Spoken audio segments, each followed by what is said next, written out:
na-share ko na tong kwento na to before. Pero sige, tatry ko siyang... tatry ko mag-rap, okay? Tatry ko. Pero may music ba?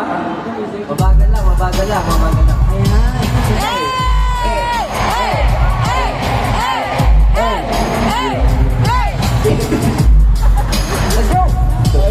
Noong unang panahon, bata pa kami noon. Kami naghahanda sa studio noon.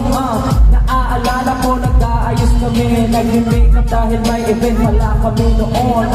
Lumapit ako kay Pablo. Ay, teka, pangalan niya si John. Hindi pa siya Pablo, tago yun. Kasi ang pangalan niya nga dati ay si John.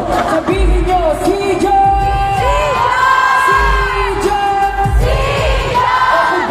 Ako sa istorya ko, so nag-makeup na ako at lumapit kay si John. Sabi ko, hey, pahiram ng miss mo. Sabi niya, bro, konti na lang to, pasensya na. Sabi ko, okay na, lalapit na ako kay Ken, manghihiram ako ng miss. Sabi ko, Ken, pahiram naman ng miss mo. Sabi ni Ken, okay bro, ito ang miss ko. Lumapit si John, sabi sa akin, bro, sige na nga, gamitin ko na yung miss ko. Sabi ko, okay lang pare, nandito na yung kay Ken, gagamitin ko na ang miss niya. Okay lang, kahit wag mo na pahiramin sa'yo, kasi ang sabi mo, mauubos na ang miss ko. Pero bigla siyang nagalit, at sabi niya sa akin, ito na mo! Nagulat ako, pinito niya, at nabasag ang miss niya. Nagulat ako, at napinagibal na sumika sa akin si John. Biglang magsigaw niya, ako'y natarang na, nagsigaw-sigaw si John, biglang lumapit si Ken. Bro, bakit mo sinisigawan si Snell?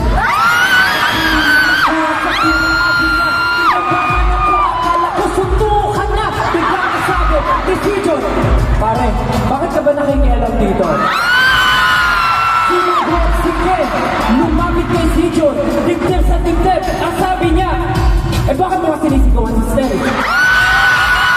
Ganun na ganun ang nangyari. Ako'y kinakabahan at parang ako'y iiyak. Samantalang nakita ko sa kabilang gilid si Justin at si Josh tumatawa na!